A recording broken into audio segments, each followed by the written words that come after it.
Um,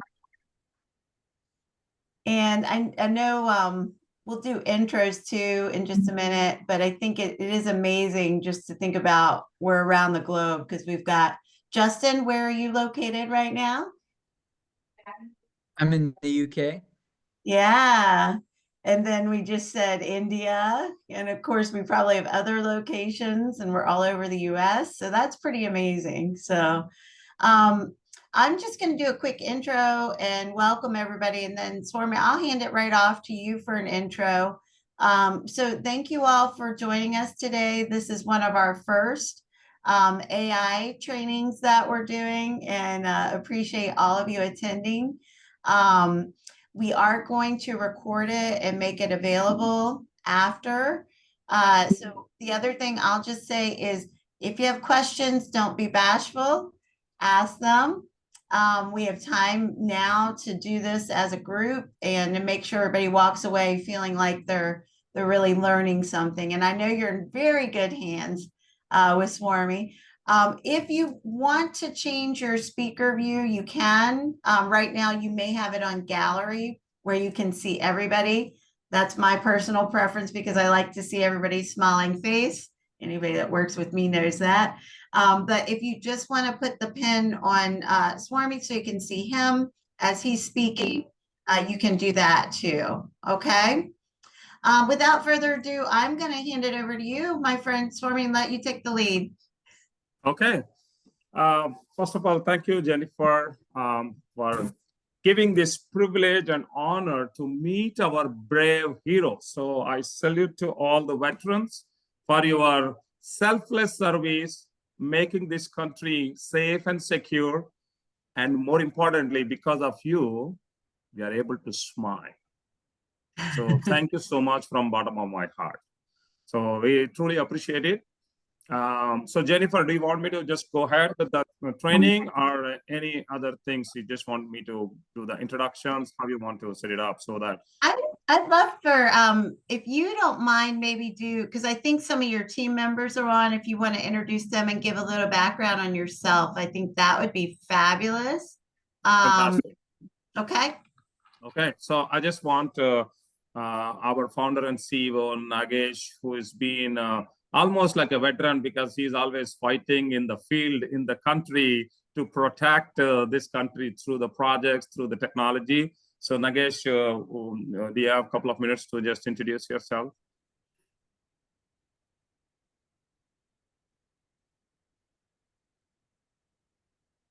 Maybe he's already fighting some other fight drill.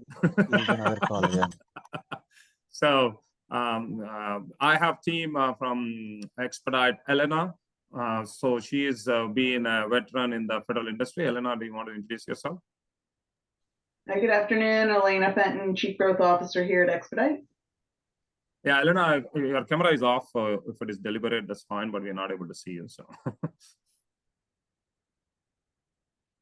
go ahead, Venkat. You're on mute. Sorry, thanks for me. Hey, good morning again, everyone. My name is Venkat Gadwala. I am the Director of Delivery and PMO at ExpediteInfoTech. I have been working with our side of the house for about 8 years now. I'm so excited, first, just like Swamy said, to be on a call with, some of the veterans. I think it's just an honor, to be, on this call with you guys. And of course, I'm looking forward to learn, what Swamy has to show us. Thank you. Thank you, Venkat. Krishna? My name is Krishna Guripati, Director of Federal Services. Likewise, I'm very thankful and very proud of all the veterans here. And thank you for your service. No amount of thanks is enough. I'm taking care of the emerging tech like AI and quantum technology, so that America can be ahead of compared to our adversaries. Thank you, Krishna. Daniel? Hi, everybody. I'm Daniel Critchfield. I work as the communications specialist here at ExpediteInfoTech. And I'm looking forward to the presentation, Swamy. So I'm very excited. Thank you. Nikita?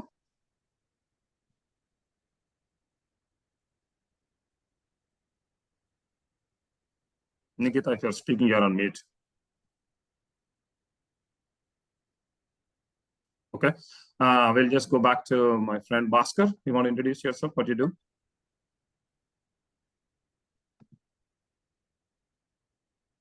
Bhaskar? Yeah, Yeah, please introduce yourself. yeah, I am Bhaskar from Hyderabad, India. I am working with, I'm sorry, my health is not good actually. I'm Okay. just, yeah, I'm suffering with some health issue. Anyhow, I'm very happy to join you guys and wanted to know your coming up projects and your dedication towards AI and all. I'm happy to know about you. We are working with automated substations in electrical department, in electrical substations. We are using our automated substations and being operated remotely. So I would like to know whether anything that AI will help our department or our projects to work, to use the latest technology, and it should be techno-economical. Since it's a government projects, we can't afford huge amounts, but we wanted to know a recent development or any smarter solutions. Thank you, one and all. I'll be in touch with you all. Thank you. Yeah, thank you, Bhaskar. Yeah, Ashish, you want to introduce yourself?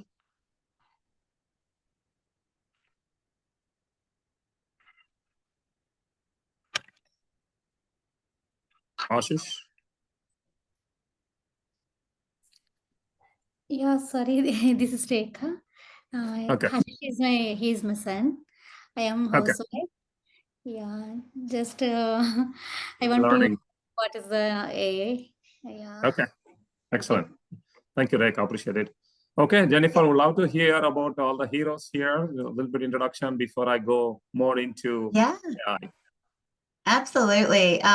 So we can go through and have the members of our HKPO Veterans Academy and do just a quick intro, your branch of service, maybe years of service and what your role was. And then also I'll just mention, I'm going to put a plug in for all of them. All of them are looking for their next civilian position. So, there could be good fits and synergies here as we're talking to. So keep that in mind. And with that said, I'll have Demetrius go first. So Demetrius, can you do years of service, branch, and your role from the military, please? Sure.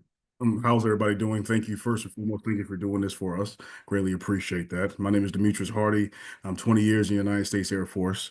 I have been the installation or the section chief for installation command for Joint Andrews Air Base out in Maryland. So that's my role. And he's looking for a role in cyber, right? Yes, I am looking for a role in cyber as well as executive protection. Perfect. Yeah, I Dan, think you just wanna mention, thank you again, Jennifer, for giving this input. So this is where we are seriously working on a lot of the projects in DoD and in federal civilian space. So a lot of the projects are there. So please mention what is your experience or any interest like cybersecurity or AI.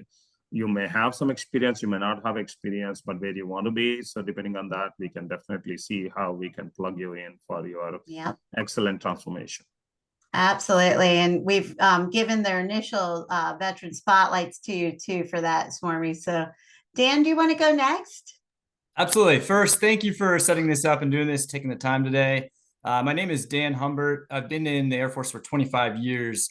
And most of my time has been focused around process improvement, project management, and operations management. Dan, what are you looking for going forward into your civilian role? Anything in the operations management and project management realm. Perfect. Let's see. Justin, you want to go next? Freshly retired, had a great retirement ceremony. So Justin. Thanks, Jen. I really appreciate the intro. Now, team, Justin Mullins, currently stationed in the UK. I'll be retiring 1 June 2025. 26 years in the United States Air Force in the security realm. So doing physical security expertise, every bit of law enforcement and security for multiple bases over 20 years overseas, specifically in Europe. And what I am pursuing is I'm pursuing either a career to further my career in physical security and doing security consulting or along those lines, or pivoting to project management, for which I currently have my MBA Scrum Master certification, which I've already applied for a software development as well as a infrastructure project. And then also next month I'll have my PMP certification, and with this program get my black belt. And looking to remain overseas, specifically Italy, in opportunities there. And if those don't present themselves, then probably within the UK. Perfect, Justin. Michael, do you want to go next? Absolutely. Thank you, Jen. Swamy, thank you to you and your team for being here today with us. We all appreciate it very much. My name is Michael Spradley, and I am a 24-year veteran of the United States Air Force. I spent all my time as an explosive ordnance disposal technician, which as Brandon Gingrich is on here as well. He's also an EOD tech. He'll introduce himself, but we are essentially bomb squad members. There's more to it than that, but that's the essence of it. Both he and I, I'm not speaking for him, but he and I both have reached the level where we're managing folks, not so much hands-on anymore, but just managing programs and leading people. So that's mostly what my career has been about. Transitioning out of the service, I'm actually looking to return to Germany. My family spent 7 years over there just recently, and looking to get back there. So I'm hoping to parlay into project management over there. I don't have any IT experience or cyber experience, but if those opportunities came about, I do have some self-taught certifications as well. So that's a bit about me. Looking forward to hearing more about you and what your team has to offer. Appreciate it. Thanks, Michael. Brandon, do you want to go next? Of course. Nice to meet everybody. Appreciate the opportunity to come in here and learn from all of you. So Brandon Gingrich, I'm a 23-year veteran of the Air Force, just like Michael, explosive ordnance disposal. Just like Michael, I've matriculated out of doing the hands-on work and really got up to the organizational leadership, people leadership side of the house. So after my time in the Air Force, I'd love to get into organizational development or strategic HR. Perfect. Thank you. And let's see, Tamika. Hi, everyone. Sorry, I'm a little under the weather today, so bear with me. I am currently located in Maryland. I retired last year from the Navy. I have 24 years experience delivering communications. That's RF communications, network systems, product design delivery, and also training on those systems as well. I'm currently finishing off my black belt certification with the HKPO Veterans Academy. Woohoo! Next, I'll be focusing on my PMP next month. And I'm looking to get up out of this place and go to California as soon as possible to enjoy some sunshine. That's a bit about me. Thank you. Thanks, Tamika. And then I noticed my good friend Marty has also joined. So I'll have him do a quick introduction. He's not part of the Veterans Academy, different company. So Marty, if you want to do a quick intro, we're just saying names, where we work, and a little bit about our experience. Sure. So Martin Dietrich, I am not part of the Veterans Academy, as she mentioned. I saw this invite. One of the things that is, AI is becoming a thing, and I want to make sure that we're up to date. So any information I can get, I generally take. My background is strong in insurance. I've been doing something in the insurance industry probably for 25 plus years. I tend to gravitate towards operations, and so I met Jennifer like a year or so, maybe even more ago, in one of those types of roles where we were trying to implement some good Lean Sigma and black belt stuff into an organization. Right now, I'm the head of compliance for a global insurance company, working on the retail market, making sure they're doing all the right things in the right way, and sort of watching them make an attempt at putting lean into the organization. And Jennifer, sometime we'll have a conversation. It'll be more fun than what you're doing here. Unfortunately, I can only stay for the first hour. So if you see me drop off, don't think that's anything because I was upset or I hated your training. It was really just I unfortunately have a conflict. So, awesome. Thanks, Marty. Great seeing you. And I think that's everybody on our side, Swamy. I'll just mention for your team real quick, I'll do a quick intro of myself and then truly hand it over to you to do your intro and tell about your wonderful background. But for those of you that don't know me, I'm Jennifer Ralston. I'm the CEO of HKPO. HKPO is a small woman-owned business. We have been in place now for 19 years of great, wonderful business. Have had the luxury of working with wonderful clients, many of the branches that were just mentioned, partners like the team at Expedite Info, and then companies like the one that Marty was with previously. So very exciting. Many of the people on the call, though, today are from the HKPO Veterans Academy, which I'm also the CEO of the nonprofit side of our business.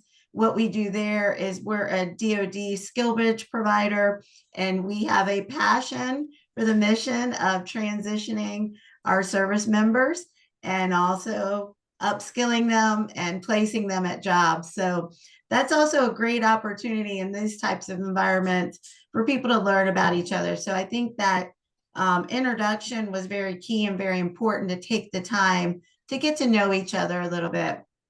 And we're very open to networking. So everybody here on the call, you should look each other up on LinkedIn, connect, and make sure everybody starts to network. With that said, I'm actually excited to learn today too. I've only, I think, scratched the surface on what we can do with the AI technologies. When I think of people, process, and systems, and then technology, and putting it all together, there's so much that we can do with these technologies, and I don't even think we've tapped into that. But as Swamy and I started to talk about this opportunity of, just having a first intro training, we definitely, know there's so much more potential. So as we all learn today from our expert here, we can talk about also next opportunities for training too, and how we might even get the word out more to other people. So with that, I'll hand it over to you. I'm actually going to go on mute and listen mode, and I'll be right here if you need me to do any breakout rooms or anything, my friend. Okay. Excellent. Excellent. Thank you, Jennifer. So before I begin, I know there are a couple of people joined and dropped. So is there anyone else who did not get a chance to introduce yourself? Please do so. If not, once I take over, I may not give you anybody chance. Okay, fantastic. So first of all, thank you again, Jennifer, for arranging this wonderful opportunity to meet with all the veterans. My name is Swamy Sriperumbudur, and Swamy is not my first name, it's middle name. My first name is Chakradhar. So it is all difficult. So we want to be very cool and easy for everybody to say. So my name is Swamy. I am a Chief AI Officer at ExpediteInfoTech. I come with more than 25 years of industry experience, worked with Fortune 100 companies at various technology leadership levels. I have few patents. I've been an entrepreneur journey. I've been sitting on a lot of the startup companies, product companies as the board of director. We got a chance to build a lot of the products in AI to bring AI into mainstream. So today, because as Jennifer mentioned, everyone is coming from a different background. And if you don't know anything about AI, you are almost like a dead wood right now. So we want to make sure to give you the basic fundamentals. So some of you may know, some of you may not know. So we will be covering, after this session, you should be in a position to at least to be part of the conversations. You should be able to know a little bit about what AI means, how you can engage yourself in the conversation. Especially you all are thinking to come back to workforce as a civilian, everywhere in the industry is already now having a lot of hype in AI. So if you're not part of anything, you can at least talk about the one word, then you are kind of put it in a different breakout rooms. So I want you all to at least gain some knowledge, be conversational after this training. And this by no means is absolutely giving any in-depth knowledge. So this is being catered to meet everybody, almost like a fifth grader can learn. So I'm not talking anything like a super duper high-end technology. However, after this training, after you have these fundamentals, if you guys are interested in a particular stream, you want to have hands-on workshop, all that we can plan and see how this can be evolved or taken into very focused areas, whatever your interest, depending upon how many people are interested, how we want to do it, all that can be catered. So by no means this is like any advance or hands-on. This is more like just to know how technical, good enough to understand what it is. So I will be going through series of slides, and then we will be talking a lot about AI, but feel free to ask me any questions, anything you want to know. So are you all able to see my screen? I'm open the PowerPoint. Is that good? Yes. Yeah, I can see it. Okay, perfect. So as I said, you guys are doing fantastic. So as I'm seeing, I may not able to see all of you through my camera, as I'm just going to be minimizing. If you need anything, please unmute yourself and ask a question. And I want this to be more interactive as possible. Again, after the presentation, we also have a Q&A. So either you can ask me a question if you have any questions on that particular topic, or you can always write down and then we can discuss at the end. I am flexible and I don't want to be a monologue and giving a speech. I want to make sure it is interactive and you are all learning and taking some notes. With that said, so once again, thank you so much for being here. So this is all about the AI fundamentals, and you will be seeing a lot of these icons and the robots. So don't get afraid. And maybe I want to take you back to your military academy. So you may be seeing some of those things as well. So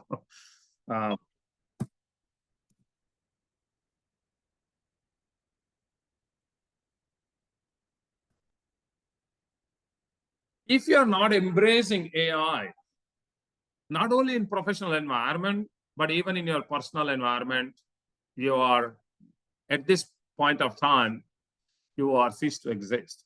You have to embrace AI in every walk of life, right? So, and one more thing we want to make sure, when you say AI, you don't need to feel that, hey, I'm not a technology person, or I don't know anything about AI.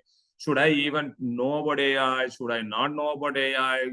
Don't have any of those even doubts. Everybody has to know AI. Everybody has to embrace, because you are actually, without even knowledge, you are interacting with AI. And how you are doing, what you're doing, you will do. So don't have a myth saying that AI means, it is only for tech experts. It is for every common man on this planet should know about AI. Okay? Now, I want to ask a question. Please type your answer in the chat. The question is, how familiar are you with AI concepts and technologies? A, very familiar, B, somewhat, C, not at all, D, not all familiar. I just want to open the chat and see what all your responses are.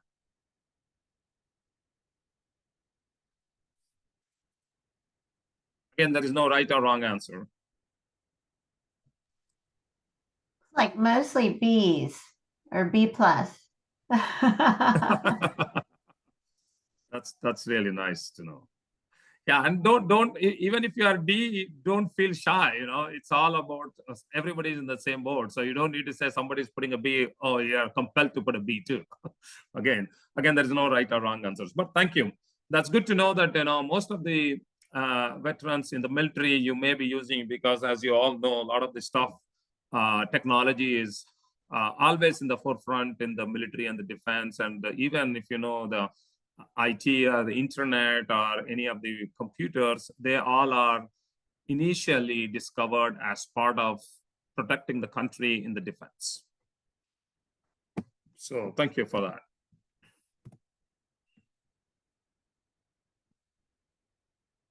So where do you see this?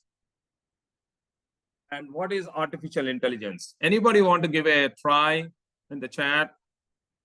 Or even if you want to unmute and say, what do you think about artificial intelligence? Anybody can unmute and talk about it, especially the academy folks.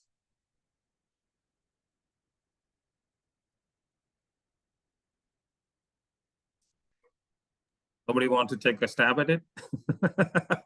You're gonna have to call on them, I guess, huh? You have some answers in the I'll chat, take it, Swamy. Swamy. You probably can't see. Yeah. No, at the end of the day, I think it's programming a computer program that can think on its feet. It can take and interpret information, not just like take basic information, but actually interpret the information and provide an answer back to you. Okay, that's good.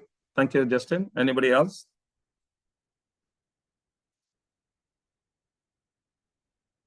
Sorry, Elena, I heard your voice. Did you say something? It was a crosstalk, so I couldn't hear. No, they put answers in the chat. I know you can't see the chat. Yeah. Oh, okay. Yeah, I was going to say similar to Justin, a tool to make sense of a large amount of data. Yeah. So thank you. Anybody else want to take? Okay. So artificial intelligence, right? In a very, very simple terms, we are trying to make mimicking the humans. How humans are able to think, how humans are able to do, because right now we may be drinking coffee and talking to you and still working, right? So we are doing a lot of multitasking. So the machines are a software which is trying to do some of the things what humans are doing is called artificial intelligence. Of course, still the emotions and all, there are still advancement is not being done yet, but we will know the types of things and how we are working on in the artificial intelligence. But every person, whoever has mentioned, it's all correct, because it's all about how AI is getting involved to do some of the tasks, some of the learning, how it is doing problem solving. A lot of the data driven, if you are most likely maybe in the military, I'm not really familiar with the military, but you may be always taking, if you want to take a decision, that decision is always depending upon the facts or the data, right? So the data decision making. So all these things are there. And if you think about any of your day-to-day items, like your phone, if you have a car, most of the advanced are newly after 23 or 2024 models, every car or every phone, they all are inbuilt within the things. And of course, if you are using your purchase on Amazon, as probably you know, oh my God, even how does it know that even I want to buy this product? Because it's already telling you whatever is going on in your mind, you will be seeing that on the Amazon portal. And sometimes you also see, you want to search something on a Google, you're thinking something, and then automatically you will see some advertisement or something on Google. It says, oh, what's going on? Am I safe in this world? Is everybody really knowing a lot about me? All these things are leading to artificial intelligence, right? So, but let's look at the history of AI. Is AI born in 2025? No, right? AI has been there since very, very long time. Initially, it was started by, founded by Alan Turing. We used to call as a Turing test. He is officially, you can actually Google his name. You can find a lot of the information about Wikipedia. So he's the guy who is kind of a father of AI, what we typically call, and it was there in 1950s. But right now we are, 2025. So it is 75 years, but still right now it is coming to the mainstream. So it took 75 years to come to the mainstream. Till 2000, really nobody even talked about AI at all. in 2000, it becomes a little bit popular about machine learning because we had this Y2K problem. I don't know if anybody knows about the Y2K problem. Anybody knows about the Y2K problem from the academy? You can chat or you can talk to me. Anybody knows about Y2K issue? I'm not familiar with the ins and outs, but just essentially, I think there was some concern over computers with the year 2000 going past that. Is that what you're referring to? Correct, correct.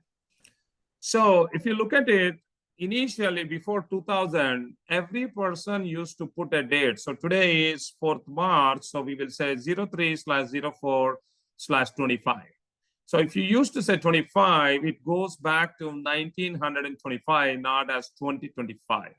People were never thought about it. First 2 digits. That's how when we are all growing up, you used to only mention 2 years. It is 89 or 93. That means the 19, the suffix prefix is already been taken care. But later on in 97 and 98, people worried, oh my God, when it becomes Y2K, which is year 2000, you have to enter 00. That means everything goes back to your 1900. So how do you get your as simple as your paycheck? So the systems were not ready to handle these 2-digit numbers and convert into 20 or 2000 or 2001. So that was a big challenge. And this challenge was around the world. So that is where people have started doing all the research, how we want to reset. Those things have evolved. And that's where the machine learning, all the data, everything has come across. But again, still that was not a complete foolproof. They still did not become a mainstream. And then they thought about in 2010, they came about deep learning. So what is the deep learning? What is the machine learning? Again, we will be learning a lot about them. Then today, it's all about everywhere. Like, last to 2024 onwards, you can see last year onwards, AI is started coming to the mainstream. And I think last Q2 or Q3, it became almost like a mainstream everybody is using. So make sure if AI is there, it's not a new coined term. It's already there, but it is coming to the mainstream right now.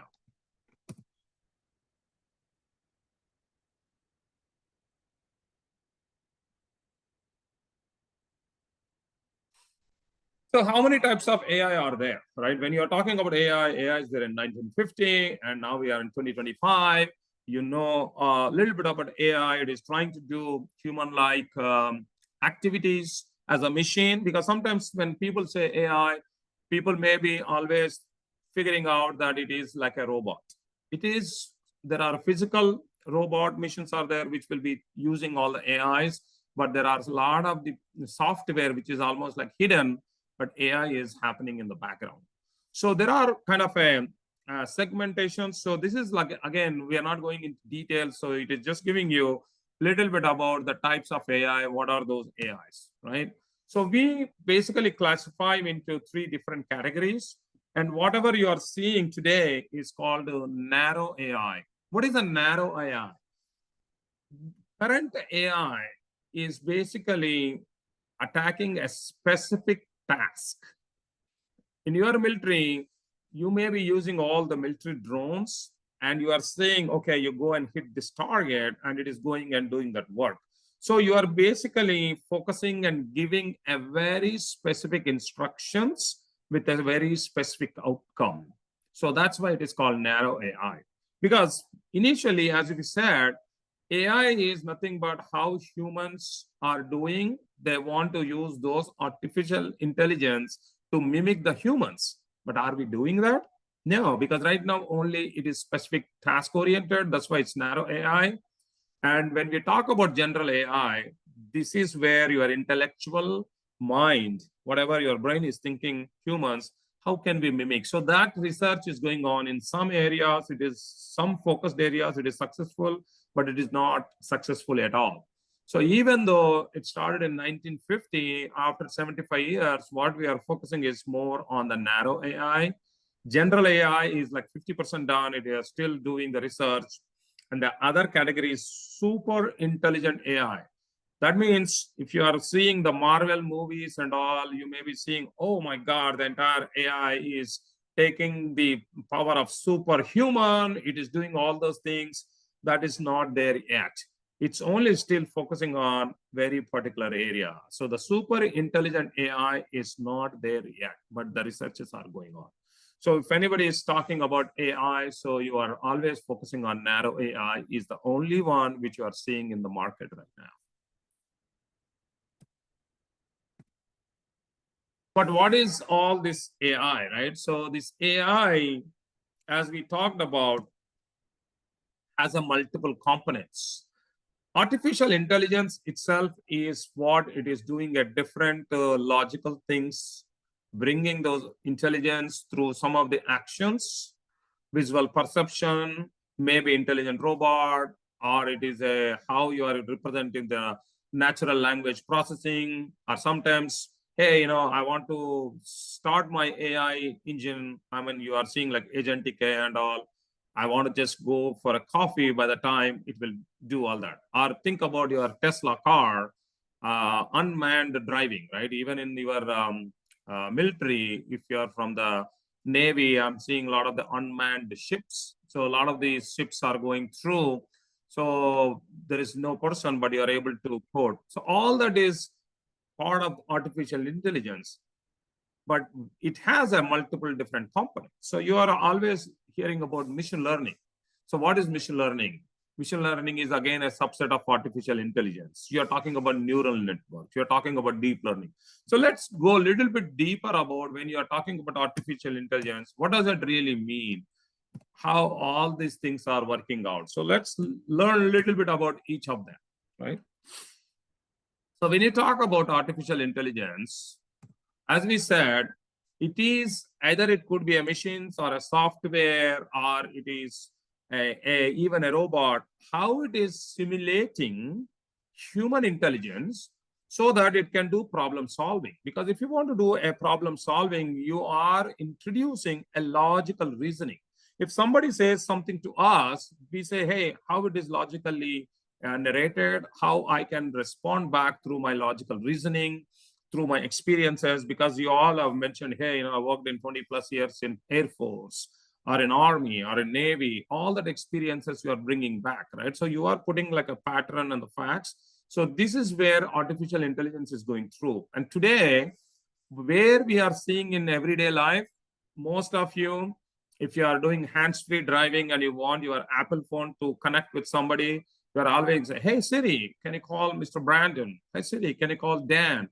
Or you are using your Google Assistant. So all that virtual assistants are there. Even in your day-to-day life in the current industry, a lot of things can be conversational bots. Like, if you are flying everywhere, maybe I fly most of the time American Airlines. American Airlines has an app, and then app immediately will tell us, hey, tomorrow is your flight to DC, you have to go. And sometimes it also tells you need to start an hour before so that you will be reaching in time. So it is able to gather all the information without even you telling it, because it is kind of a programmed. Similarly, the recommendations, right? Obviously, we all watch a lot of the shows on Netflix. If you're able to watch an action thriller, immediately based on how we are watching, what is our interest. So we are initially taking time to search our favorite action thriller, then automatically it is understanding how we are doing, what is our preference, and then you see all the different action thrillers are there. So all these are automatically happening behind the scenes. So this is all about the artificial intelligence. But what is deep learning? So deep learning, machine learning. So machine learning is all about, anybody want to take a guess on machine learning? Have you guys heard about anything about machine learning? It's Swamy. You have a question in the chat, but I believe Justin wanted that towards the end, just so you know. Oh, okay. Big meaty question. Yeah. So any questions not relevant to this particular topics or the slides, we'll talk at the end, and then I will give you all the details. Okay, perfect. Okay. But to that end, I will answer your question. So machine learning. So I have a lot of, I'm sure many of us have got prompts as well. I've got a couple prompts from a couple AI developers that have asked, based off my experience in my Air Force career, have asked about to be able to answer survey questions and be involved and get paid to do so, because the machine is actually learning from your experience, your raw experience, and then it's interpreting that to be able to, in some cases, simulate some of the things that automate some of the things you're doing. Perfect. Very, very nice, Justin. Anybody else want to take a stab at it?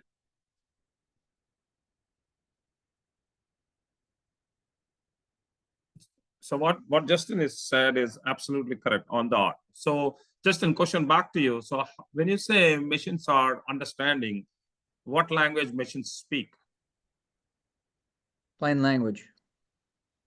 So it's all about the data in a simplistic form, right? So it's all about machine learning is all about data. So it's a subset of AI. As we said, AI is, if you think about it, is a big circle because it has different components. And think about machine learning is a subset of AI. It is taking a lot of these experiences and it is creating a data, decision making. But how is this decision making is happening? Because it will tell you today, if you have a pattern you are creating, it will able to predict, okay, every day you are doing 8 o'clock coffee. If you do for a week, automatically your system will tell you, like, of course, most of the people doing remote job now, before when I used to go every day 8 o'clock, it takes a half an hour drive. So I used to go at 7:30. Once it understood 1 week pattern, because it is my Google Maps, and then immediately the next week onwards, it's telling, hey, Swamy, you need to start today at 7:15 if you want to reach there by 8 o'clock because there is an accident. So it is able to predict and it is able to tell beforehand. So this is absolutely a data-driven decision. And you are able to see a lot of the rules. If you are in the email, you are able to say, hey, I want to use an email rules, which we go particularly do it, but that can be programmed with machine learning. Hey, anybody comes like this, you do. A lot of the people, you always want to purchase something in this country. Your credit score is always very, very important. So a lot of those credit score, all those things can be done. And if you think about any of the insurance, right, especially your car insurance, why it is going, because they are able to predict how fast you are able to drive. There is also, they are giving some devices like IoT devices, which can capture all the data, and it is able to send it to the insurance company, and then insurance will say, hey, you are really doing great job, and you want to, you are paying already $1,000 per month. I think because you are an excellent driver, we want to give you 50% discount. Or it may say that, hey, we see you are always skipping the cameras. We want to increase your monthly premium payments. So all that is happening through machine learning, because machine learning is a part of the AI, and it is gathering all the data and making sure all the decisions, the predictions, all these things are happening based on the different patterns of the data. So that's why it is all about the machine learning. But then we also hear a lot about neural networks. So anybody have heard about neural networks? Anybody want to say anything about neural networks? Like, I mean, there is no right or wrong answer. If anybody want to take a stab, please go ahead and do it. Hi, this is Sai Manapragada. I was just talking about, or actually thinking about the implications to the privacy for something of this nature, wherein, let's say that I watch a thriller today, and I don't want to watch a thriller tomorrow.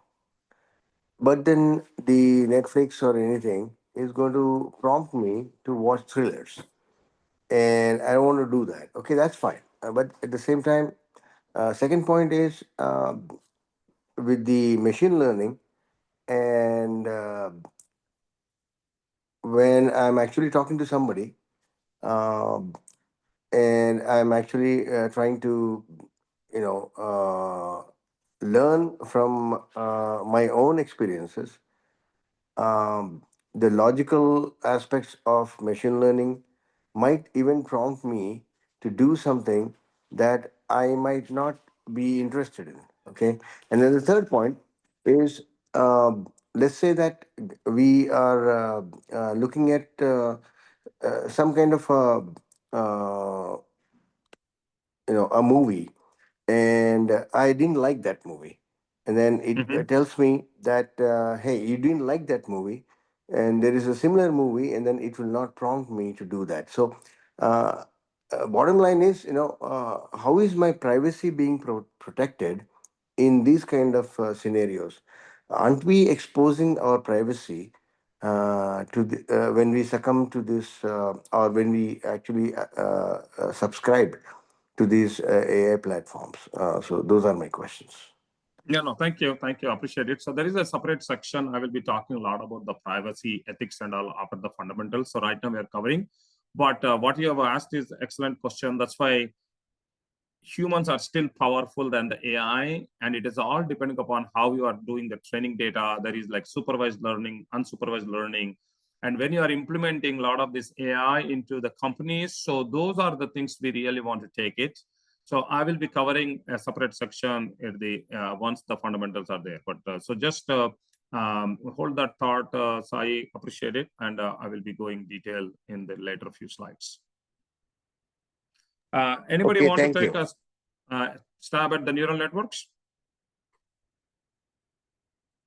Okay.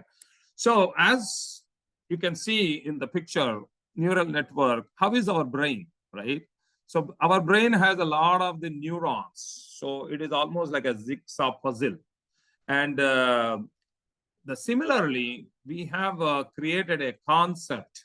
So this is how the data patterns are coming in, similar to our human brain. So those things are connected as part of the machine learning, because it is a subset of machine learning. As you learned in the previous slide, we are getting all the data patterns to create a data network.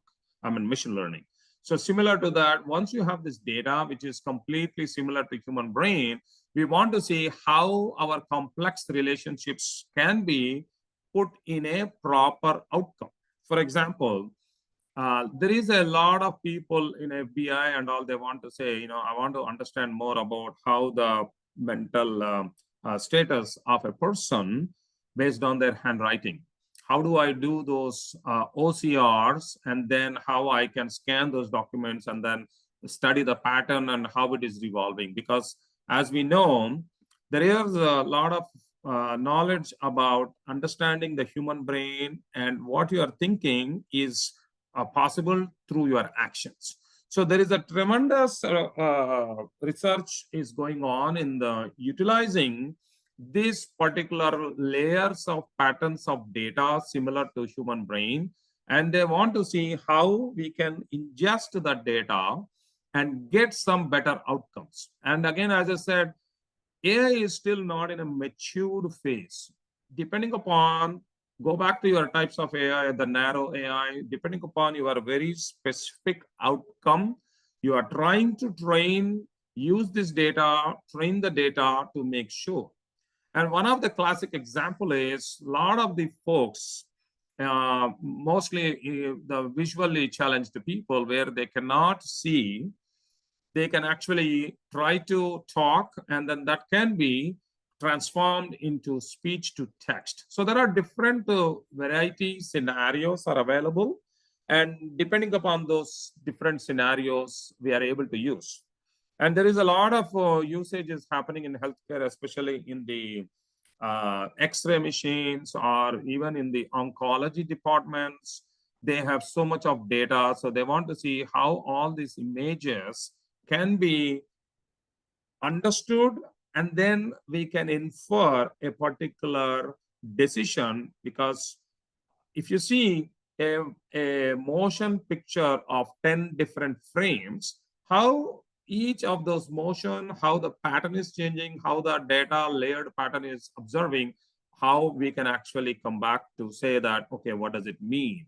And this is all very much useful when you are doing like, computer vision or different technologies. So this data, how it is being depicted, how it can be shown is kind of a neural networks. Again, I know this is like a fundamental, so we just want to give you the concept to make sure you understand the fundamentals. You may not understand down the hood, but this will be useful for you. So I see there is a hand raised. Any question, Bhaskar?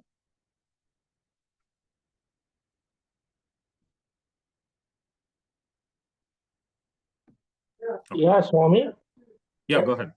It is like something, a car being driven automatically without any human being guiding it, with some set terms and conditions given to the car. Yeah. So that is like an unmanned car, as we talked about. So that is artificial intelligence, but not necessarily neural networks, because each one have a different complex relationships.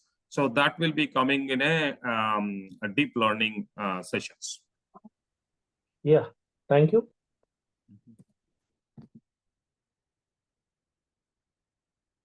So we talked about artificial intelligence as a whole. We talked about the subset, which is called machine learning. And within the machine learning, there is a subset called neural networks. And again, within the machine learning, you also have a more focused.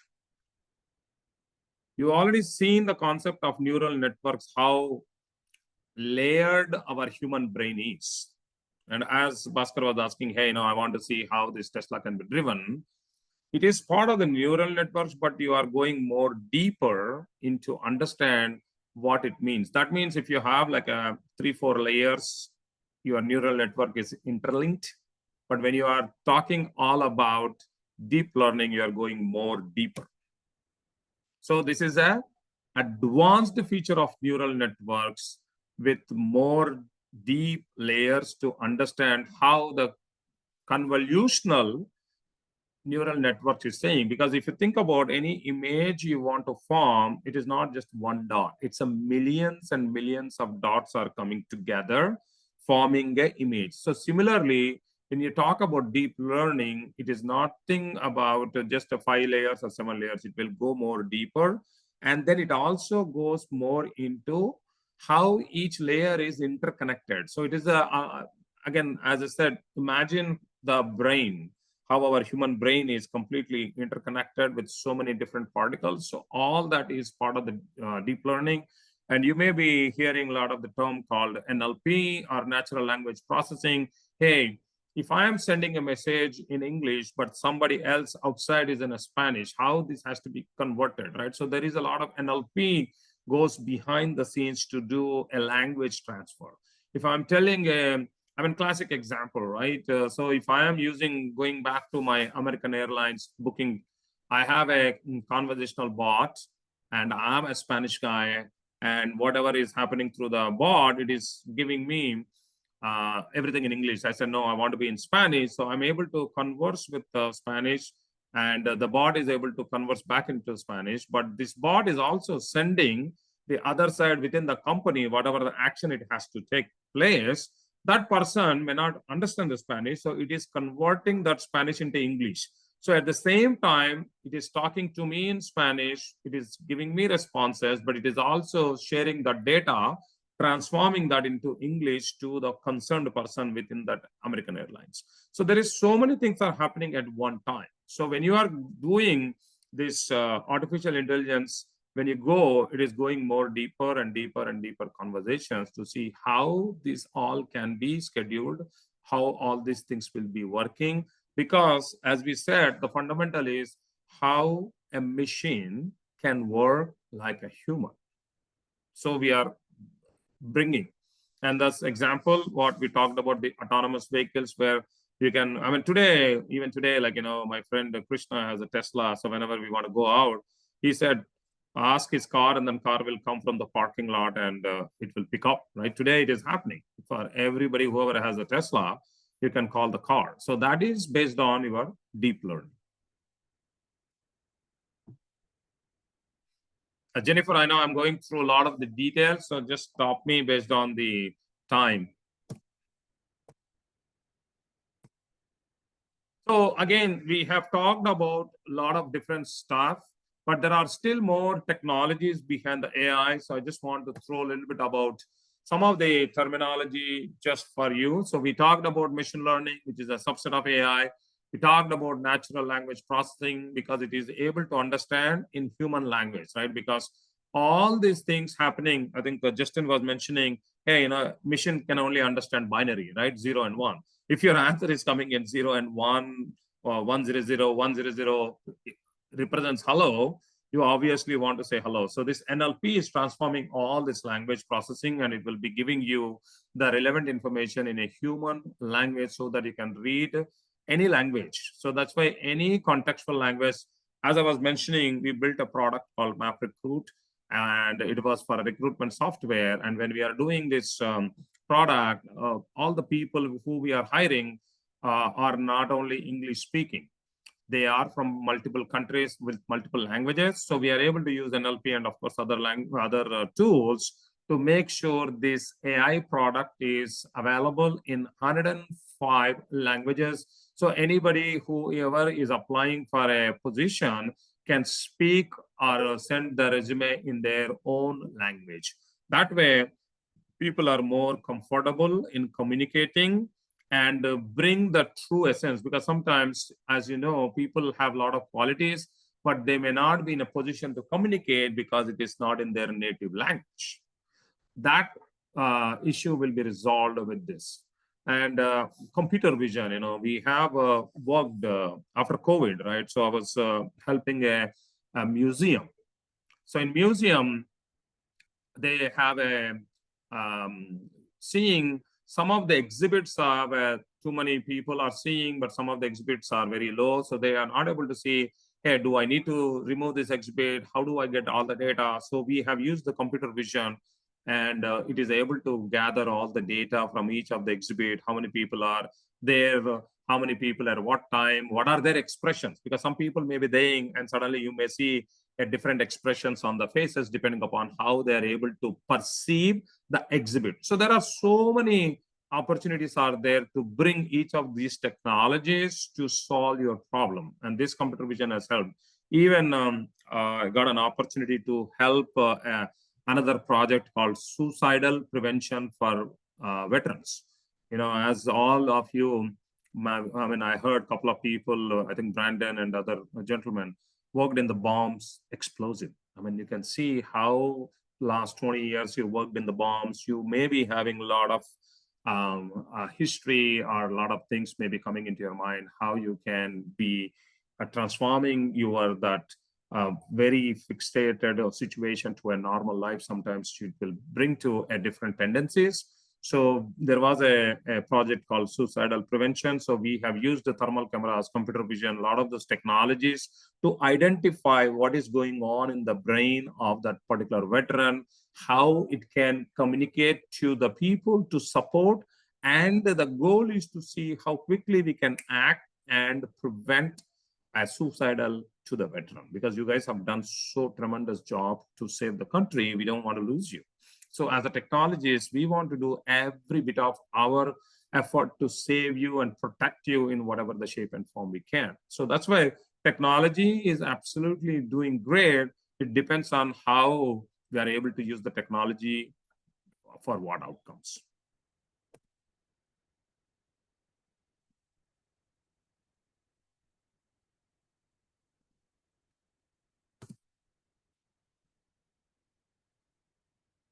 Okay, so we have just gone through some of these concepts, but let us check what is the AI in our everyday lives.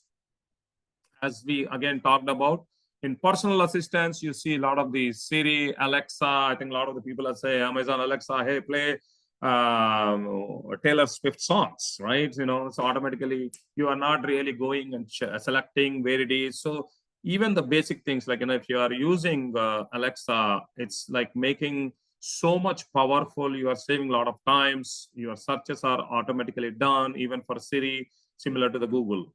And of course, you are doing a lot of things in your e-commerce, similar to what we talked about Amazon or any of the shopping. You are absolutely able to do it.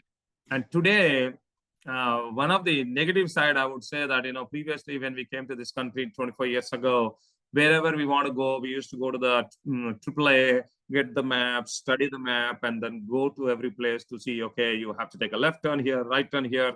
It gives us more opportunity to learn or embrace about the city. But today with the GPS, everything is on your phone. And even if you want to go to get a coffee to Starbucks or your favorite coffee shop, you have to enter the data, and GPS has to tell you how to take your left turn and right turn. So I think our cognitive abilities are, diminishing. So I know technology, that is a bad side of the technology. So we'll again talk a little bit more about it.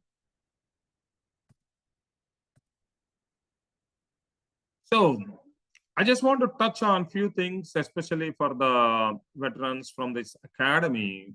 You might have seen a lot of the things in your day-to-day life while you are serving the country in the military. But when you are coming into this civilian space and want to take up jobs, you see there is a tremendous implementation of AI in your day-to-day life in the business side, right? So a lot of the time, you want to bring intelligent automation. For example, we are working a lot of the customers in federal. If I want to take a CMS, the Center for Medicare and Medicaid, when you are doing the claims processing, if you are doing by completely manual, and if a person takes 5 minutes to do one claim processing, you can only do 12 in an hour and in an 8-hour shift, so less than 100. If you have a million claims to process, how many people we need to do, how much time it is taking, and if it is important, a person who is really waiting that claim to be processed because of that particular he or she's condition, they need the money. If it is taking too long, how the end user is going to be affected, right? So that's why when we are doing this, the automation of the routine tasks, you are able to crank up and you are able to speed up. Instead of taking a million claims in a year, probably we can do the same million claims, again, just an example, in a month. So you are saving 11 months of time. So it is not about eliminating people, but it is all about how we can embrace and make people more outcome-based using technology. Their efficiency, their productivity gains are more happening. That's why every person on this planet needs to know about the technology, not to eliminate their job, but embrace their life. Because you, as I said, AI machines are still not mimicking humans. As a human, you have much more knowledge and power, like, your brain, your emotions, your thinking, your intellectual property is still very, very valuable than doing the routine task, which can be completely automated. So that's why it is a combination of these people. I mean, very, very important. That's why if you want to take any decision making, you need to have a data-driven decision making. As we said, we want to be personable in everything. So Brandon wants to do in a certain way, Dan wants to do a certain way, Tamika wants to do in a certain way. We don't want to generalize things because they have their own personal things. Just like even in your email, they say, hey, you can personable, you can have a different background, you can do different things. So similarly, the AI can help you to do much more personable your items so that you are more focused, your productivity gains are much more higher.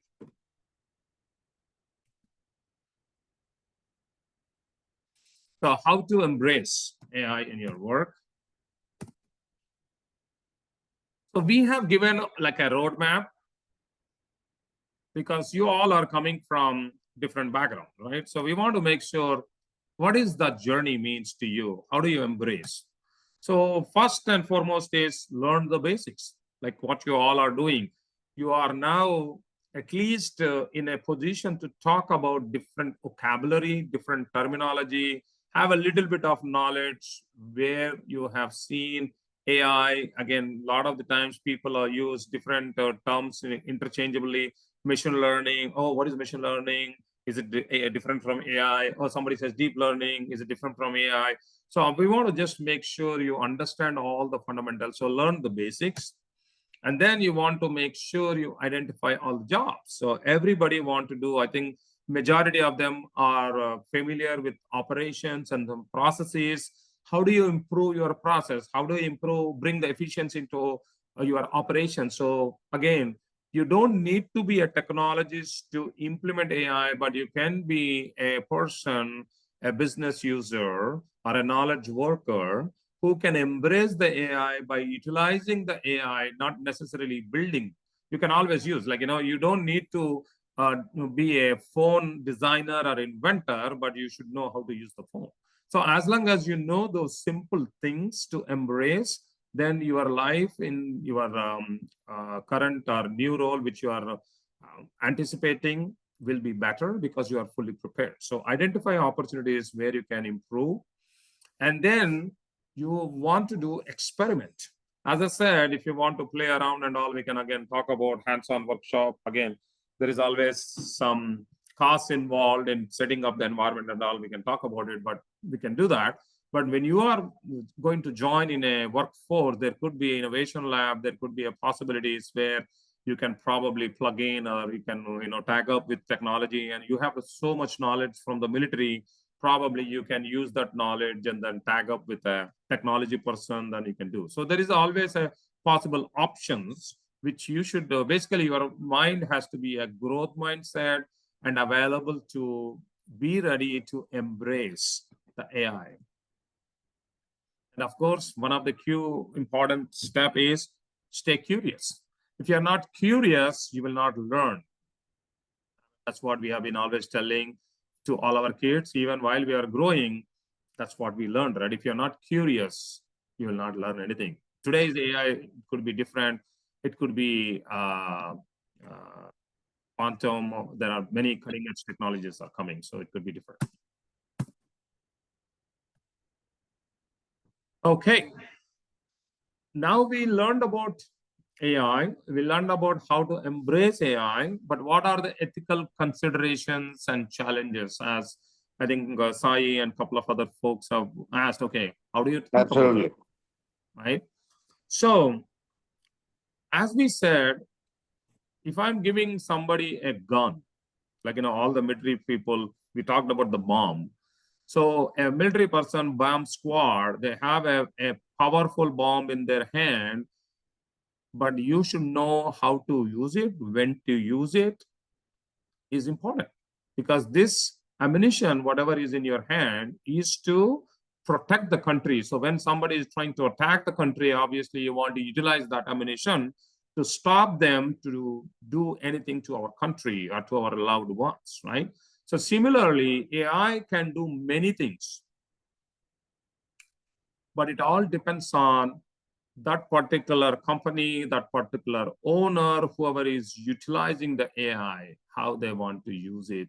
There is a huge, huge debate going on in ethical, because AI can do multiple wonders. It can absolutely invade your privacy.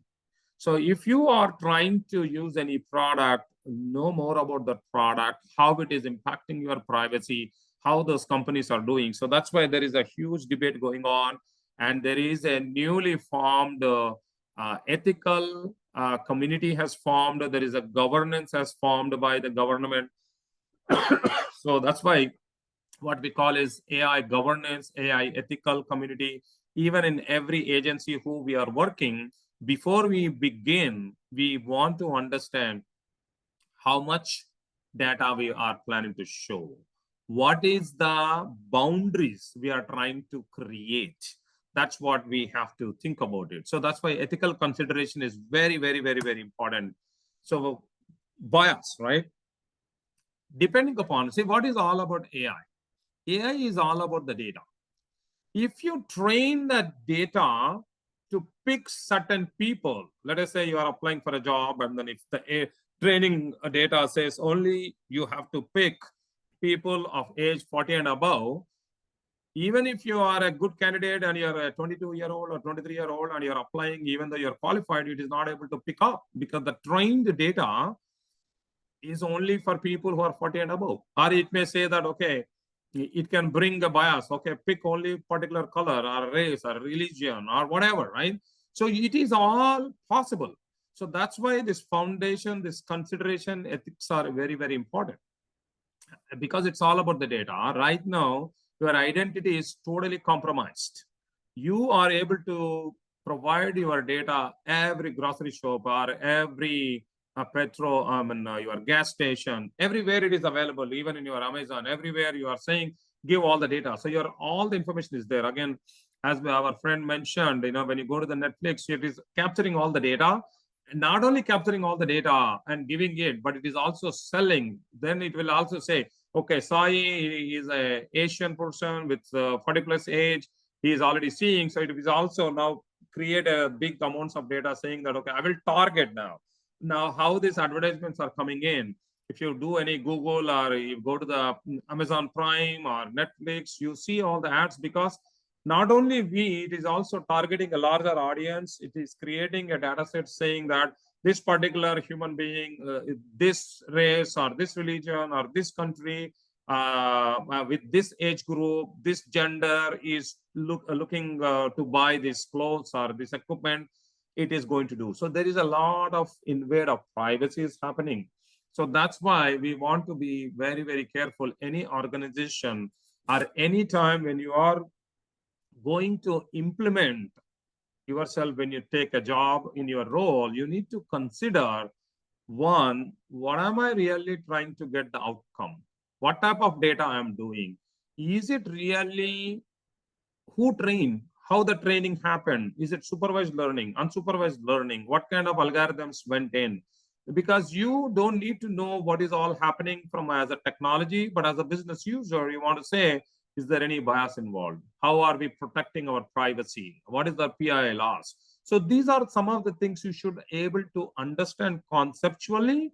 Ask those questions. You may not know the answer, but if you ask, it will at least trickle down to the people who are actually providing the solutions, and you are basically championing to get a better outcome in a safe and secure environment.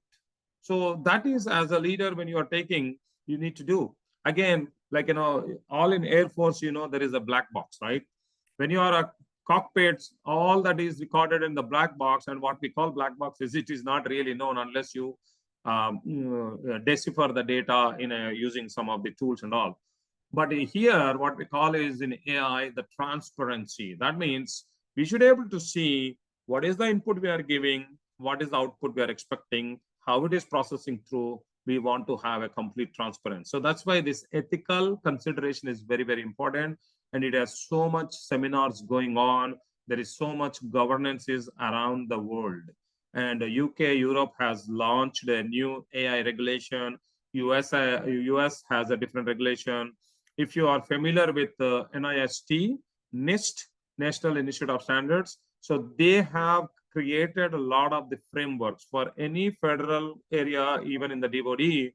Anything you want to implement, you want to go to the NIST and you want to see the framework. Any of this technology solution is in line with the framework. You need to make sure follow all the guidelines because you want to protect yourself, you want to protect the data, you want to protect your users, ultimately protect our country. So some of the challenges and risks, again, we just want to give you a little bit about what is all happening, some of the examples, right? So if you are doing a loan, some people may say that, oh, my loan is not approved because some of the private vendors, if they are using all these models, they may say that, okay, if I am a particular Asian or African American or Caucasian, whatever they may be entering the data, saying that, okay, I want to make sure only if these people are available, I may be doing. So there is a focused discrimination may be happening. So that's why I don't know how mature the company is, what is the ethical guardrails they may have, right? Sometimes if you're not able to use, Tesla has this autonomous vehicle, but we still see there are certain accidents happened because of the way how that machine is thinking.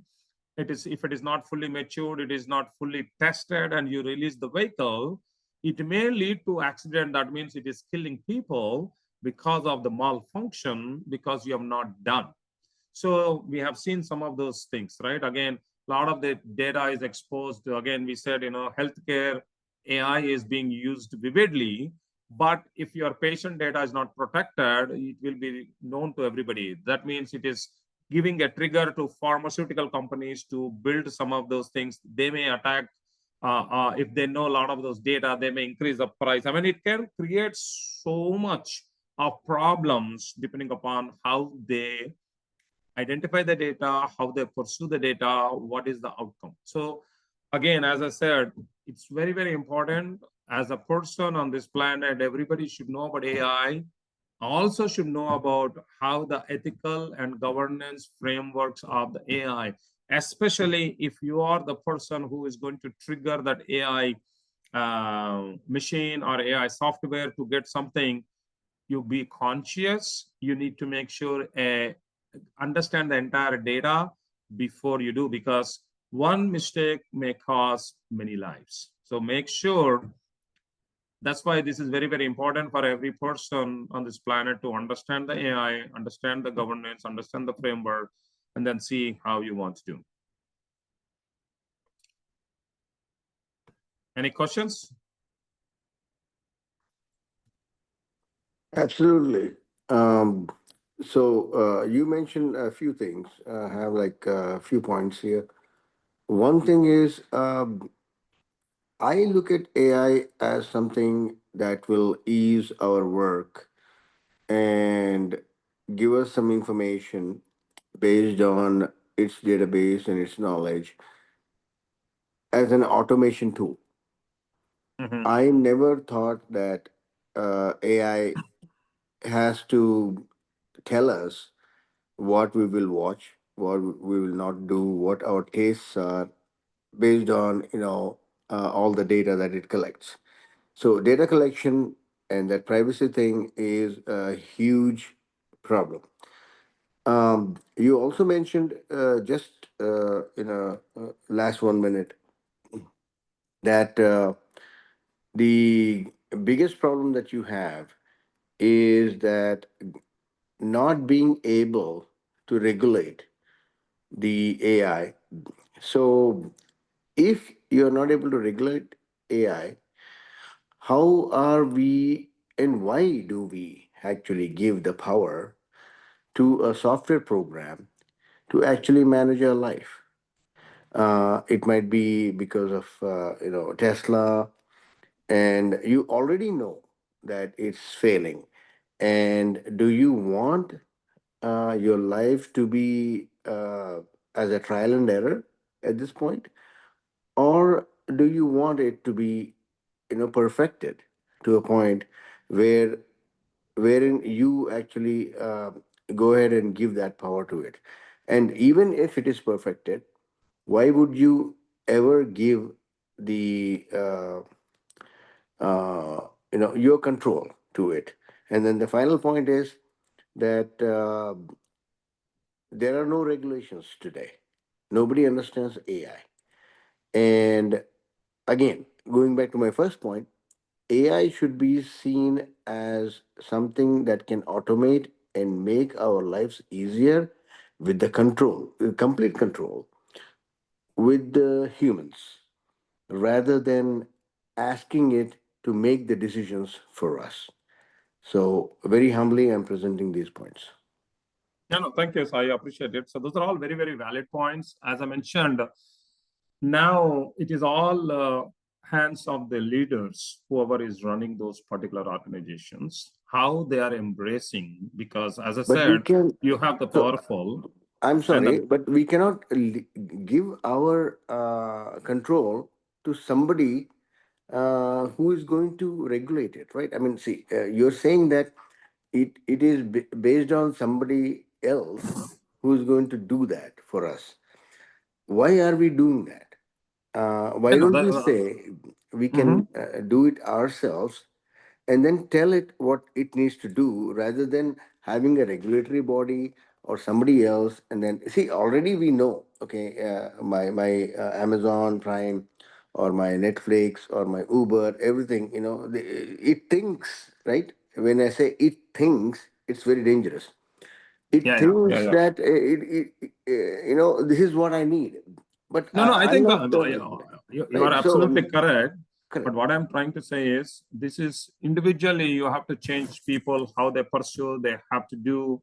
So as a government, that's why they are bringing all the companies to the forefront to the meetings and say, you present. So it's definitely a debatable topic.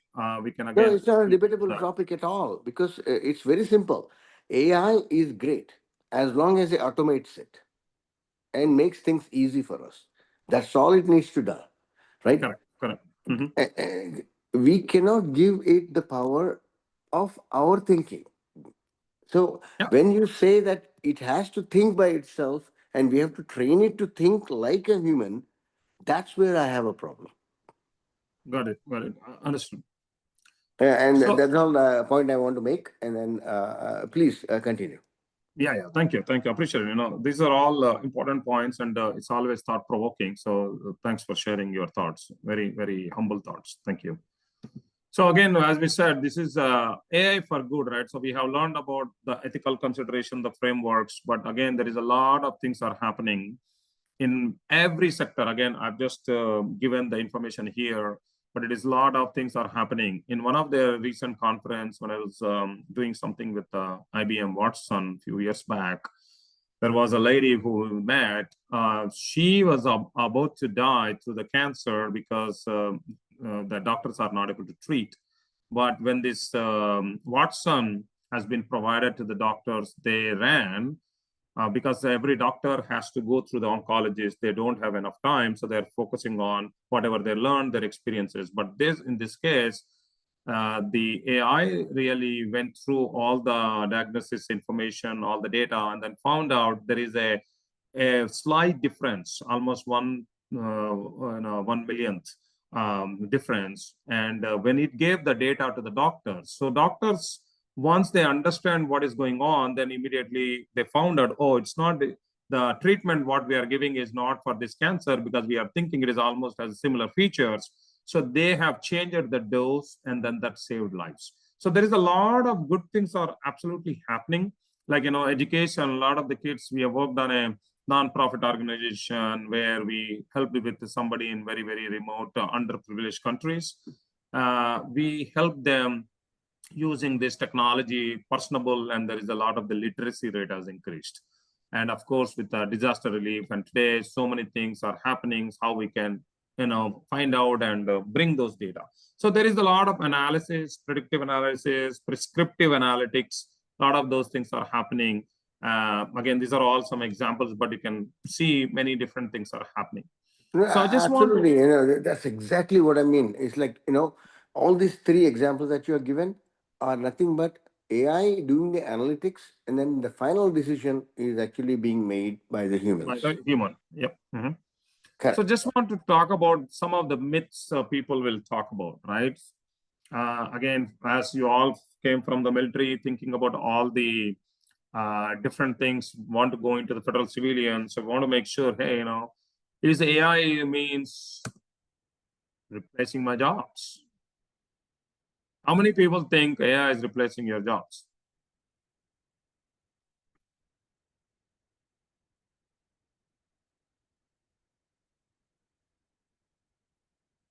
Justin, Brandon, Dan, anybody want to say anything?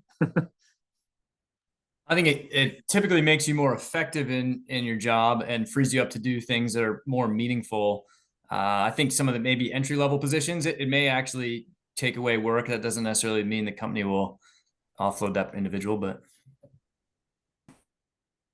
So Swamy, I would tend to agree with Dan on this. At the end of the day, for us, so we built those skills, right?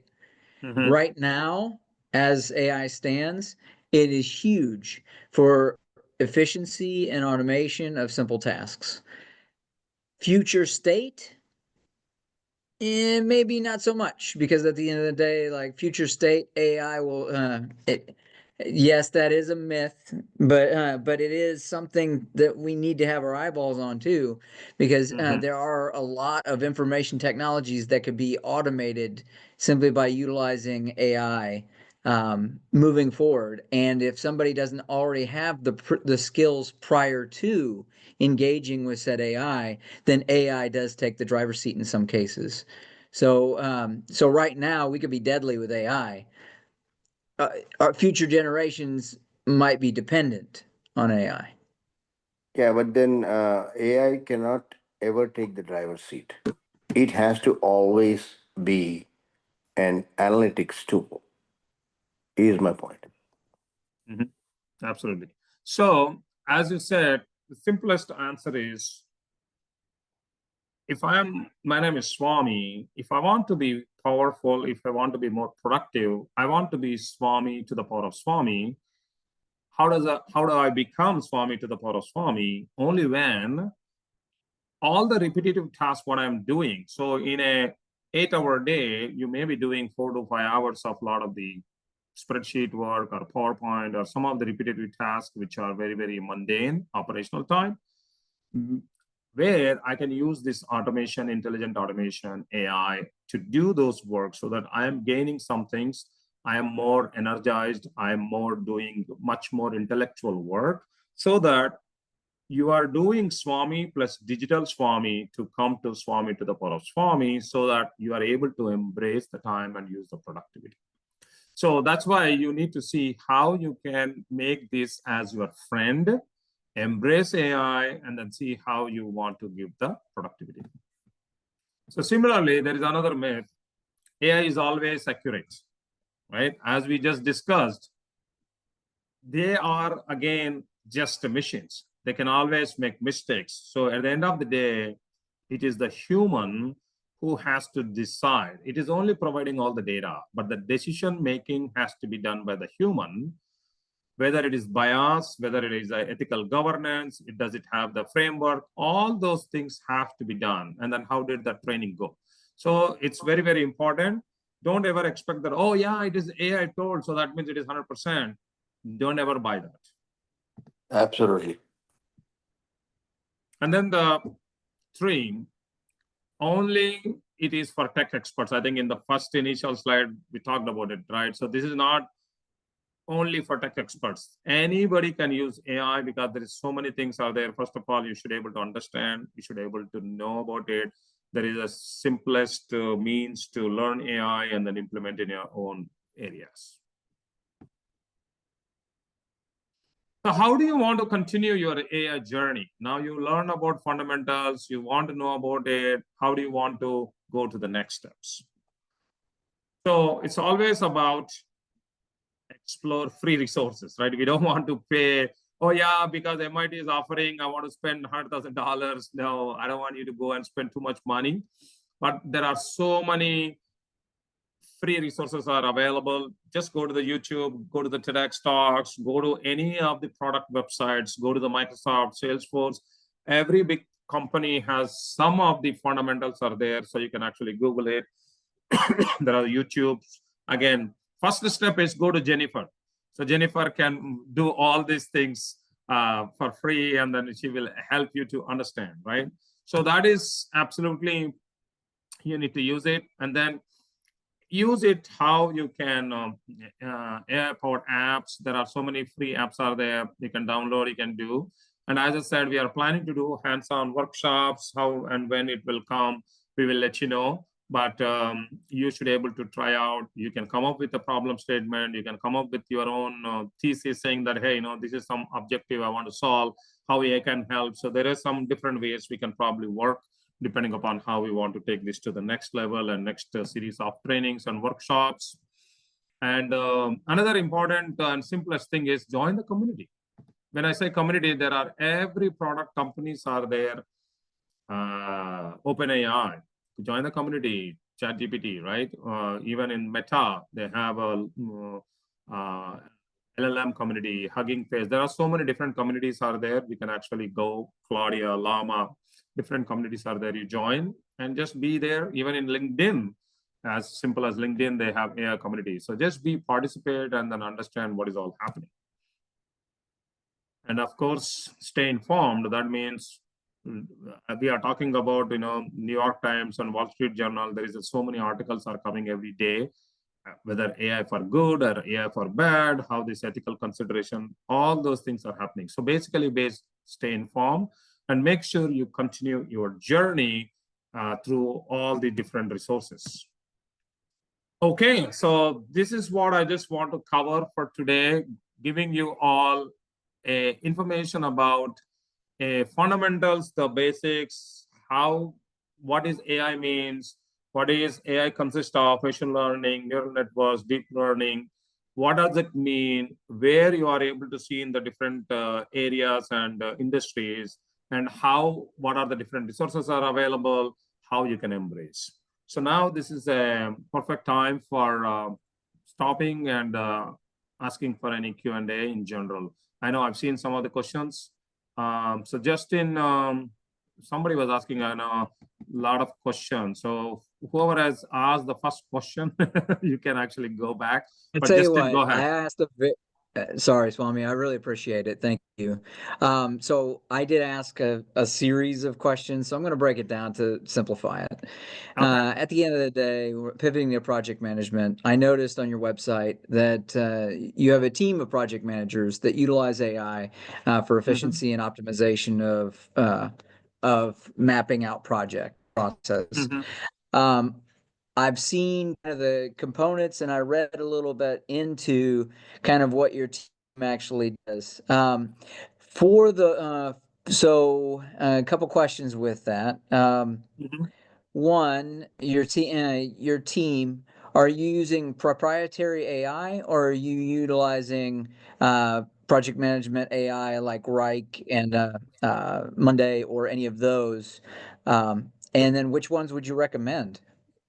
So typically, as you know, we are a service-based organization, and we work with the different customers, and all our customers are federal government.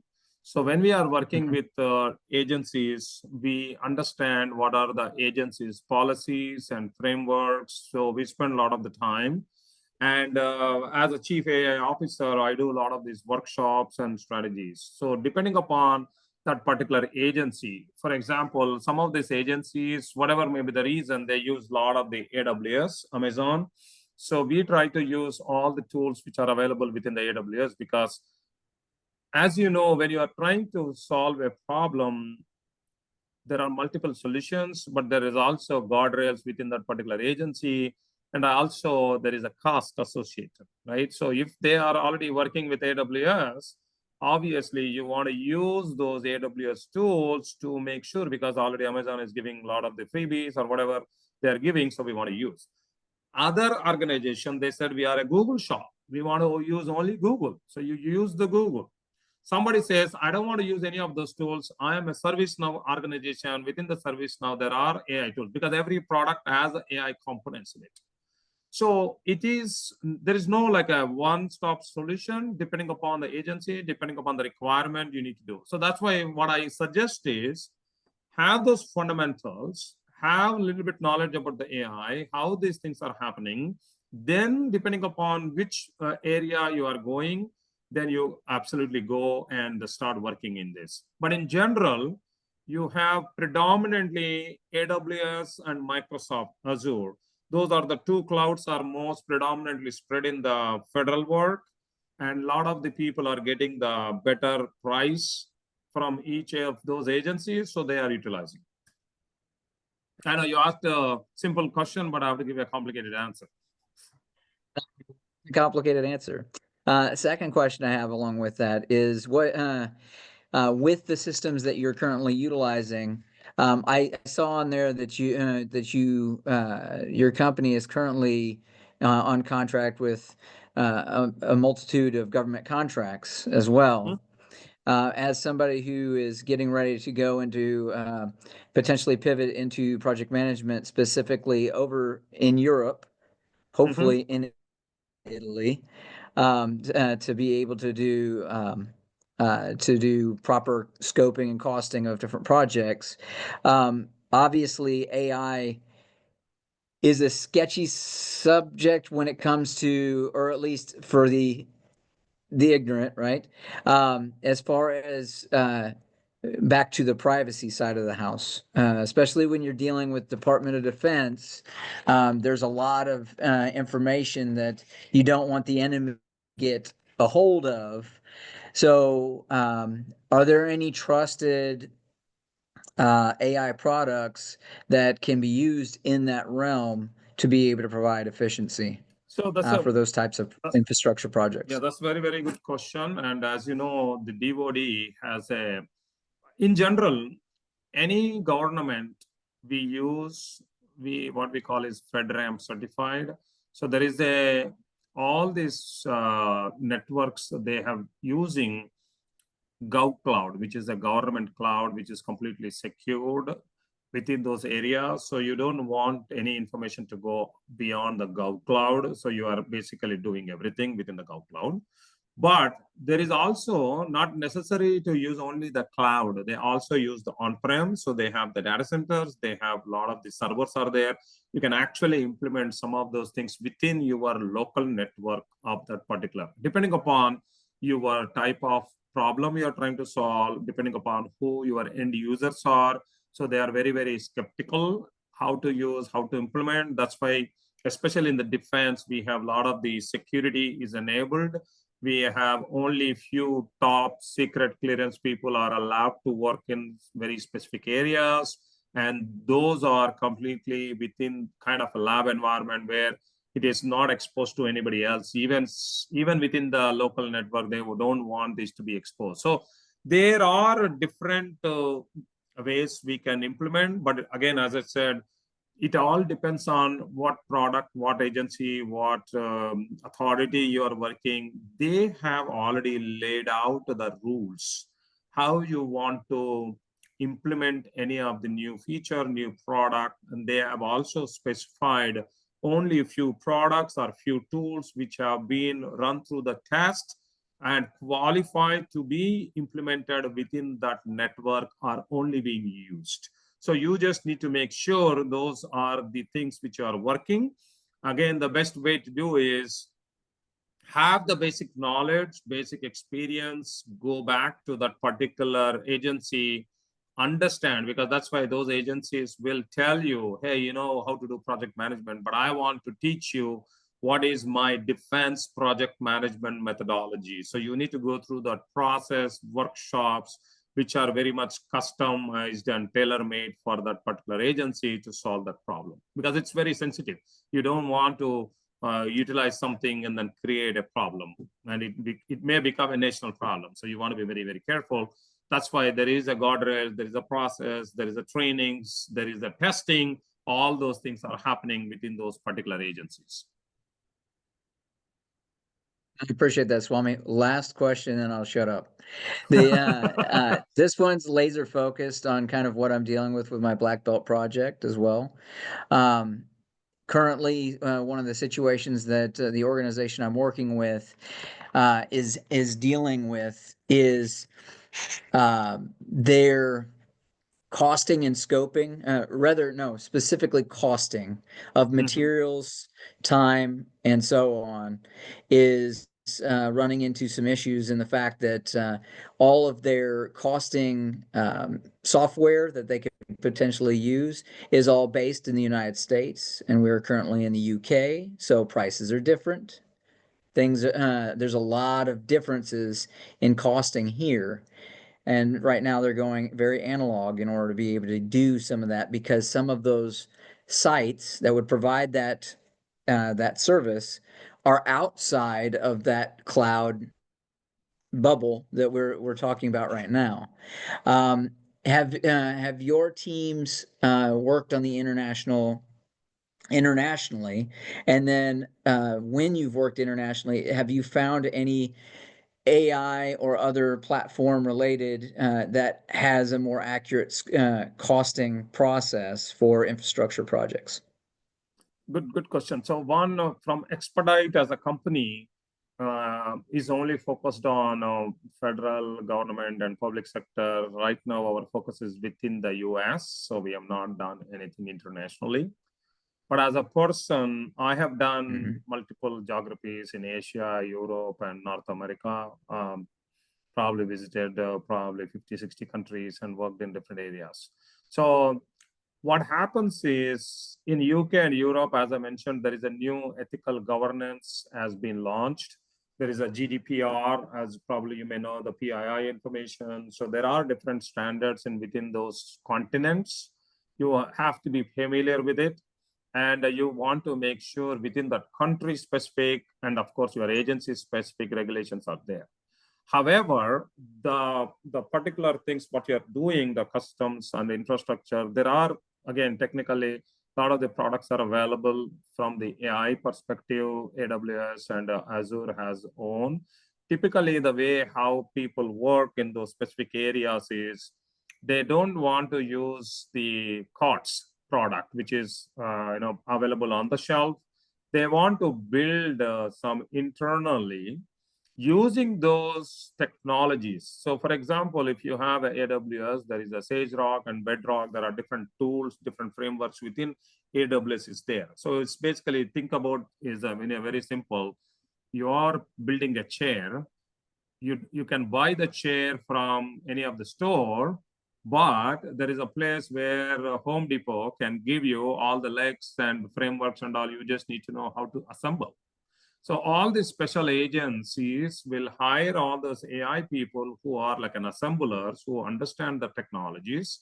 And then AWS or Azure or Google, all these cloud platforms are able to provide those particular services. Now these people are building those services into a software solution to solve the custom problem what you are mentioning. So that is how typically all these specific agencies, they don't want to buy because you don't know how the information can be leaked, how things are there. So they want to utilize some of those pieces and then stitch it together to make it a customized solution. So yeah, but again, if you have specific questions on international anything, again, I'm happy to help you. We can have one-on-one.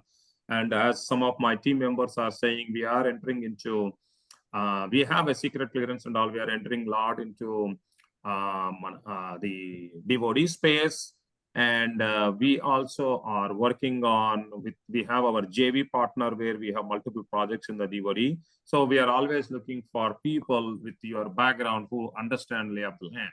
So definitely, again, we'll work through Jennifer. We take all your resumes and see where we can position you. And then we can also do any of the trainings are required for that particular skill set. So this is, as you know, training and learning is a continuous process. It's always happens. So right now what you're doing is just a first step. So there are many steps to be taken in the AI if you want to be SME within the AI, right? Even if you want to do. So we are all here, even though after this session, if there is anything else is needed, we are happy to connect with you guys through Jennifer and then help you whatever is needed. Thank you. So any other questions, comments, anybody else? Justin was a big party to all of us because he took a lot of time asking questions, but he had great questions, didn't he? Anybody Justin else in the team has any other questions? I bet you Demetrius does. Demetrius probably has some questions. Are you being quiet, Demetrius? Oh, I had questions, but Justin just took up two of my questions, so it kind of threw me in the loop. So now I'm gonna have to come off the cuff. So I'll ask this question, sir. So I was getting ready to put it in the chat, but I'm gonna go ahead and say it right now. So how do you picture AI working alongside the human experts in critical fields like counterterrorism and executive protection? Yeah, as I said, there is so many things we can do. We're using AI as a powerful ammunition to you to solve your problems, right? So today, a lot of places in border patrol areas and all, they are already using, like, for example, your facial recognition. Okay. Right. When you are coming into any of the security area, you show your identity, how much your identity is real. You may have a fake passport. You may have so many different things. You may not be able to match the picture. So a lot of those facial recognition through your documents as a person.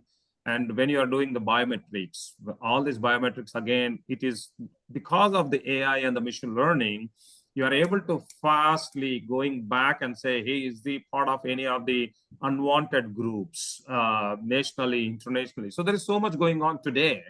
And that can be completely given information. See, today, if you identify somebody, a person who is a terrorist and you want to display, even with a minimal knowledge, AI can actually create almost like a real picture, which can be shared across your network. So there are so many ways you can do it.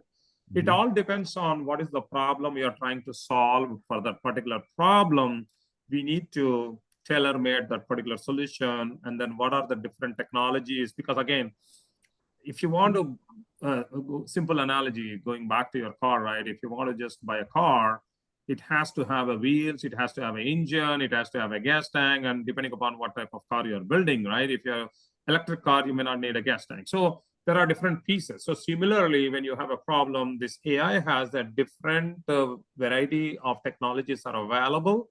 But again, you cannot use just one technology to solve the problem. You have to bring in multiple facets of the technologies together to stitch a solution which will be helpful to solve your bigger problem. So there is a lot of study, there is a lot of things goes on. So it's not like press a button, boom, you will get an answer. No, but you need to do all that things. So in every field, it is available. And more importantly, wherever the security is there, we need it, because especially you don't want to go, like, one of the classic example I'll give. We have something called augmented reality and virtual reality products. And today, if you want to go to Iraq to save somebody or be part of the war, you don't need to go there and learn how the simple language is there, how their culture, how their gestures. There are so many nuances are there which you may not know before reaching. But with this AR and VR, we are able to do a simulation. You may have to go through a 4-week of program. You feel that you are almost in the war in Iraq. You actually see how the lay of the land, because we're able to send the drones. We're able to get all the footprint. You have the satellite footprint. You are almost mimicking the entire space today while you are in the US, and make sure you are fully prepared. Is that sufficient? May not be, but it is much more better than not knowing, not doing anything, and going in the war field and then getting hit, because you as a human being are very precious to us. We want to make sure you are fully understand where you are going. So all those possible scenarios are given as part of your training. You are getting a simulation. You almost feel that you are in Iraq. So when you go there, at least you are meeting 80 to 90% What's of going the on, time. man?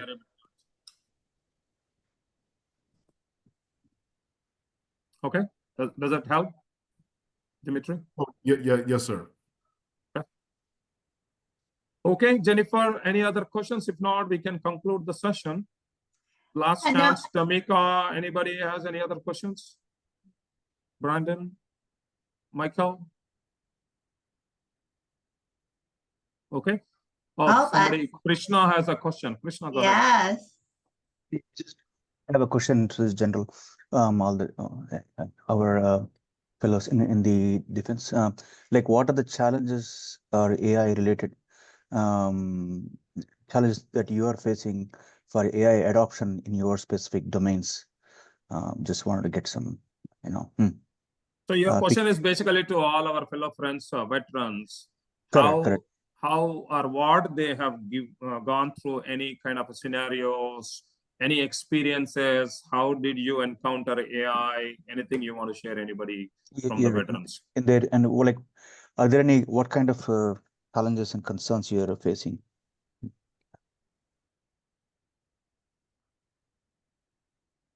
Anyone? Yeah, I'll go. I think one of the issues is at a very low level, trying to use AI, such as Copilot or Grok or any of those as a thought partner to streamline processes. A lot of us just don't have the basic ability to put in the right prompts or design the right prompts to get the outputs we need. So where can we go to get that training in prompt engineering so we can actually get the most out of the AI systems that are available to us? And Brandon, do you think that might be kind of a next step in training needs for us, for our group? Yeah. Yeah, I think it is. And I mean, I'll go on there and I'll have an idea of what I want to get. And it takes me 50 steps to get to slowly grind that process through. But I mean, you eventually get there, but how to accelerate it, what is the structured approach, and how and what are the things you can learn to implement. No, that's a definitely we can do a session on prompt engineering. Yeah. Okay. Great. Okay, folks, I know I took a lot of your time and I also have to go for another meeting. But thank you all again. Appreciate everybody's time to join. And this is again beginning of a long road, a long journey. Yes. So we are all here and helping. Thank you so much, Swamy. Thank you so much for your time and you know, sharing your knowledge with the group. We really appreciate it. And I know we have a great partnership with Expedite Info, so we're hoping to grow that and continue to move that going forward too. Thank you, Swamy. Yeah, Bhaskar, you're saying something, Bhaskar? We have just concluded. Yeah, Swamy.